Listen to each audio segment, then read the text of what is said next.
John is sneezing. To another channel. Do you like how all these themes are kind of bleeding into one another? I think I arranged them fairly logically. Must have done that on purpose. Hello friends, and welcome back to another episode of Get Lit, the channel where I hope to make your adventures through the world of literature a little brighter and clearer.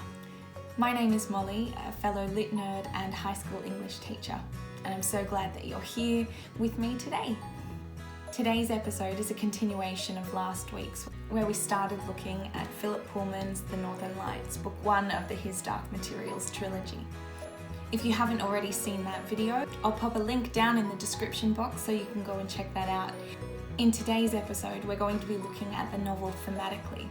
So it's a lot more exciting and there's a lot more to sink our teeth into. So I hope you're excited. I know I am. Today we're going to talk about themes.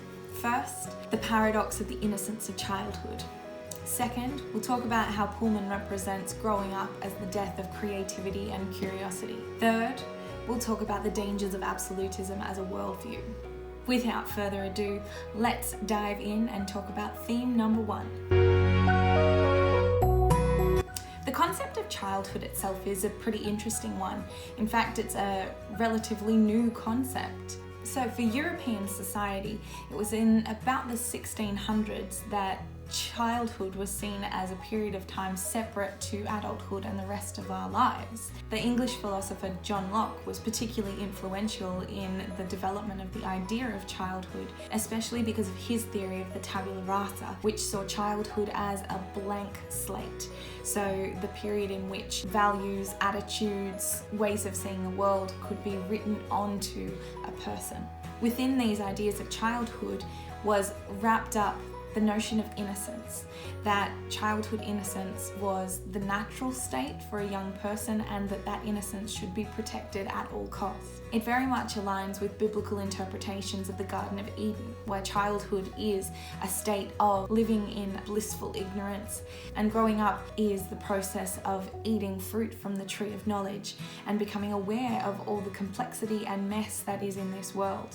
I think that Philip Pullman presents a really interesting take on this notion of childhood, challenging the fact that children are not innocent because there is no way to separate them from the goings-on of the adult world, and that they are inevitably going to be affected by the actions, attitudes, beliefs, and decisions of adults.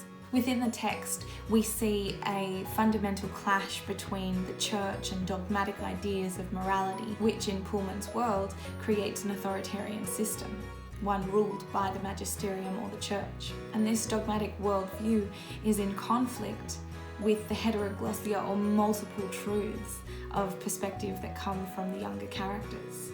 These characters that are able to see different possibilities in the way that the world could work and the way that it perhaps should operate.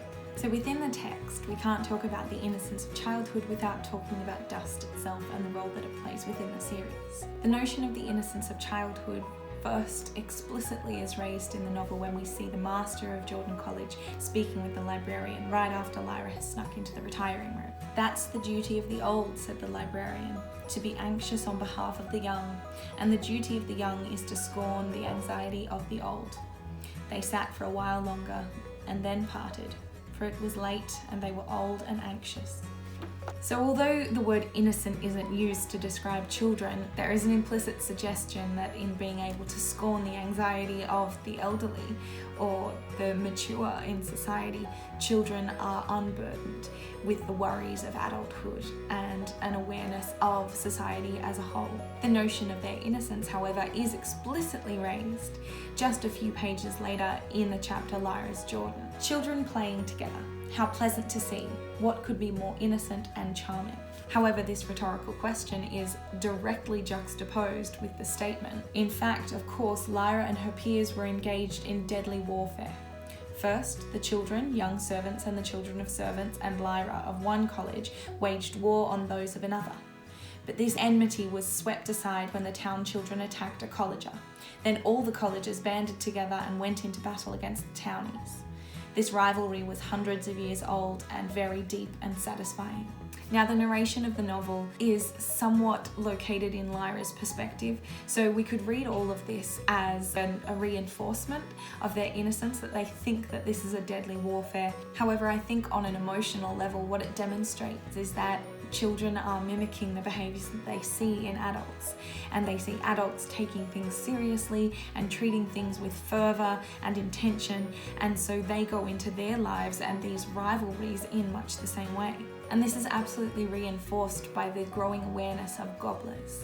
And I think this is the crux that demonstrates that the innocence of childhood is paradoxical, because the adults believe that the children are just going about their lives. However, the children are completely aware of what is going on, even if they don't fully understand it and they can't completely comprehend what it all means.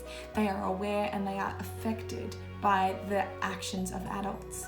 And the name that seemed to settle on them without anyone's knowing why was the Gobblers. Don't stay out late or the Gobblers will get you. My cousin in Northampton, she knows a woman whose little boy was took by the Gobblers. The Gobblers have been in Stratford. They say they're coming south. And inevitably, let's play kids and Gobblers. The idea that children are innocent and aren't aware of the machinations of adult life is frankly absurd. Children, as I mentioned, even if they don't have the socio-political awareness of the world, can pick up on the emotional state of the adults around them. And if adults are worried about the disappearance of children, children will pick up on that. And they might gamify it, they might turn it into what we would see as a silly, innocent activity, but it demonstrates that children are aware of and have concerns, and it is through play that they are playing out their fears and exploring and unpacking those fears. The other thing that we have to talk about if we're talking about childhood in His Dark Materials is puberty, and the fact that the Gobblers, or the General Oblation Board, are stealing children before they are reaching the age of puberty. And we see this in the sequence where Tony Makarios is taken by Mrs. Coulter. What Tony didn't notice, of course, was the factor that they all had in common. None of the children in that warm and steamy cellar had reached the age of puberty. To the General Oblation Board, the Consistorial Court of Discipline, and the Magisterium have in common is that they see puberty as the sexual awakening of character. Just as biologically puberty is the sexual maturation of human beings. And it's no surprise that the church in Philip Pullman's world fear this moment. And they go so far as to okay the decimation of the humanity of these children by separating them from their demons, all in the interest of prolonging the innocence of childhood and eliminating awareness of the world from their psyche. The Magisterium decided that dust was the physical evidence for original sin. These powerful intertextual references to the Bible, rewritten to fit Philip Pullman's universe of humans with demons, is revelatory. It demonstrates the church's fixation on innocence and the goal to preserve that innocence by any means possible. Lyra and Asriel's conversation continues. She guessed that two things that happen at adolescence might be connected: the change in one's demon and the fact that dust began to settle. Perhaps if the demon was separated from the body, we might never be subject to dust, to original sin. The question was whether it was possible to separate demon and body without killing the person. And so here we see this question of whether or not children are inherently innocent. And I think perhaps Pullman invites us to not see children as inherently innocent by nature, but rather in a preserved state of innocence because of active suppression of information by adults. The irony of this, however, is that children are the greatest victims of the General Oblation Board's attempts to preserve their innocence. Their identities are mutilated when they are denied any opportunity of developing their own view of the world, when their capacity for curiosity, critical thinking, and inquisitiveness is destroyed. So the ultimate paradox of the innocence of childhood lies in just that. The fact that the moment an adult tries to prolong the innocence of childhood, they are inevitably and invariably going to impact childhood itself. And so you cannot separate children from the actions of adults. Children emotionally will pick up on what's going on in the world and try to find ways to understand and comprehend those goings on. So really, perhaps we shouldn't try to protect and preserve innocence in as much as we should find ways to explain adult phenomenon and global phenomenon in an age-appropriate manner to children. Okay. Into our second theme. Now, he does this in a fairly critical manner. I don't think he's encouraging growing up to be seen in this way. Rather, he is challenging us to reshape and take control of our own growing up to maintain creativity and curiosity, because these are fundamental attributes that make us human. Again, I think we should look at Lyra's conversation with Lord Asriel, but this time we'll delve a little bit more into the biblical allusion. When the woman saw that the tree was good for food and that it was pleasant to the eyes, and a tree to be desired to reveal the true form of one's demon, she took of the fruit thereof, and did eat, and gave also unto her husband with her, and he did eat. And the eyes of them both were opened, and they saw the true form of their demons, and spoke with them. But when the man and the woman knew their own demons, they knew that a great change had come upon them. For until that moment, it had seemed that they were at one with all the creatures of the earth and the air, and there was no difference between them. And they saw the difference, and they knew good and evil, and they were ashamed, and they sewed fig leaves together to cover their nakedness. I think this moment accumulates with one of the examples we talked about last week, the old sailor talking about his seagull demon Belisarius, and how knowing your true demon's form allows you to understand yourself even more. And so the role of demon in Philip Pullman's His Dark Materials becomes an extended metaphor for the notion of growing up. That in childhood our demon can change form and is flexible and able to choose an identity and a way of being that is appropriate for the situation that we are in. We see this beautifully when the children are battling and the demons are becoming the biggest, most ferocious creature that they know of and can think of. They are trying to outwardly reflect identities that will suit the situation of conflict. However, the very fact that demons become fixed as humans grow up and go through puberty demonstrates the idea that we become mentally and socially more and more rigid as we grow up. There's a wonderful Aldous Huxley quote where he says, "A majority of young people seem to develop mental arteriosclerosis 40 years before they get the physical kind." Another question, why do some people remain open and elastic into extreme old age, whereas others become rigid and unproductive before they are 50?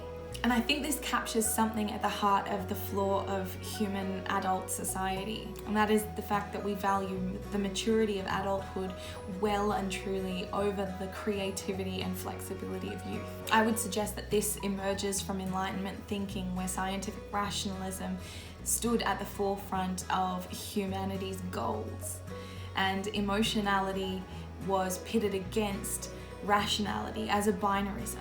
This naturally pitted adult maturity and the ability to emotionally self-regulate over the deregulated emotional free flow of childhood. And so what Pullman is warning us against is this increasing rigidity or mental arteriosclerosis. He is modeling how if we conform to the systems and the structures and the expectations of our adult world, growing up does become the death of curiosity, creativity, and flexibility. Just as our demons will settle into a fixed form, there is a narrowing of the possibilities or the shapes that we can take on. However, his championing of Lyra and her flexibility, her creativity that we see through her ease of lying in almost any situation, I think highlights to us that he is saying maturation need not be the death of creativity. And to arrive at this, I think we need to zoom out and think about the role of storytelling in discussing the Northern Lights and His Dark Materials as a trilogy. Is that stories offer us a possibility, stories offer us a way of viewing the world and finding insight. They offer a way of imagining alternatives, of mapping possibilities, and of warding off danger by forestalling it. Because by seeing adults that are so hampered by their inflexibility and by their dogmatic way of seeing the world, we're warned against becoming that. We're encouraged to see Lyra's flexibility and her openness as a positive thing. And this is ultimately reinforced again by the fact that we are focalized through Lyra's perspective to see this story, that her final conclusion in the Northern Lights is that if the adults think dust is a bad thing, then it must be a good thing. Alright, on to theme number 3. In Philip Pullman, the most obvious form of absolutism that he stands against is obviously theocratic. This is a world in which the magisterium, or the church, has almost total control over the society at large. And as a result, they will actively suppress viewpoints that call into question their teachings. And Pullman highlights this as an hypocrisy and as something that we should fear and actively stand against. Again, we see this in the conversation between the master of Jordan College and the librarian. As I understand it, the Holy Church teaches that there are 2 worlds: the world of everything we can see and hear and touch, and another world, the spiritual world of heaven and hell. Barnard and Stokes were 2, how shall I put it, renegade theologians who postulated the existence of numerous other worlds like this one, neither heaven nor hell, but material and sinful. They are there, close by, but invisible and unreachable. The Holy Church naturally disapproved of this abominable heresy, and Barnard and Stokes were silenced. And one of the central plot points of this novel is Lord Asriel seeking a way to open up the divide between his world and other worlds. And so what we have here is a situation where there is a truth, the fact that there are multiple worlds and multiple universes that are all material, corporeal, and in existence.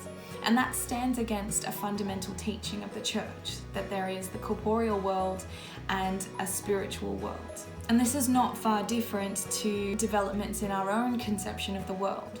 The notion that the Earth is not at the center of the universe, but that the sun is, and Earth and the other planets orbit around it. That evolution exists and that we developed out of some primordial sludge. However, these notions that destabilize the central role that a creator God plays in our universe become uncomfortable.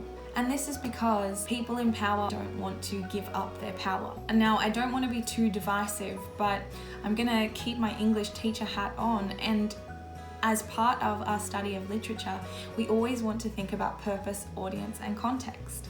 And the reality is that Genesis, the biblical book that talks about the design and creation of the universe, is poetry. And poetry is fundamentally figurative, meaning that it communicates through the language of analogy and metaphor and simile. It is not necessarily there to be interpreted literally. However, when we treat any text as being a literal description of the way the world came into being, we lock ourselves into only one way of seeing that universe. It locks us into a form of absolutism, and that is what Pullman is fundamentally warning us against. That once we forsake every other possible interpretation of the world in favor of one viewpoint, we lock ourselves off. And it requires a willful blindness, a willful ignorance to not engage with and to deny other possibilities. And all this really leads to is conflict. The clearest evidence we see of the perils of this way of seeing the world is Marissa Coulter and the General Oblation Board. She becomes an agent to reinforce a dogmatic worldview that is absolutist and exclusionary, and that leads to her corrupting the innocence of childhood. Ironically, the very thing that she sets out to protect. So I think what Pullman invites us to do in this text is to see the world with a little bit more flexibility. So while it's a highly controversial idea within the novels and why this series receives so much negative attention and criticism, I think it's a positive that if we allow ourselves to be a little bit more flexible and we don't lock ourselves into absolutes, unflinching, unwavering ways of seeing the world, it will actually open us up and allow us to find common ground. Because instead of having 2 worldviews that are totally opposing, we maintain our ability to empathize and to see things from other perspectives. Because the moment that we close out other ways of thinking, seeing, and feeling, we close off part of our own humanity. So lit nerds, that's it for today. I hope you've enjoyed a discussion of these credible themes that I think are pertinent to us no matter our phase of life. Next week we'll be discussing just one theme for the entire episode, and it's one that I'm incredibly excited about and I think lies at the heart of this series as a whole, and that is the way that Pullman challenges the narrative of the monster, who we as a society deem to be monstrous. Thank you again for joining me. I really hope that the discussion of these themes and the portions of the text that I've pulled out for us to examine have been enlightening and have, done as intended, made your journey through this novel a little bit brighter and clearer. If you enjoyed this episode, I would absolutely love it if you would click the subscribe button down below, give this video a like, and maybe even leave a comment to let me know what you think. Be sure to check in next time on Get Lit, and with that I will leave you. Lit nerds, unite.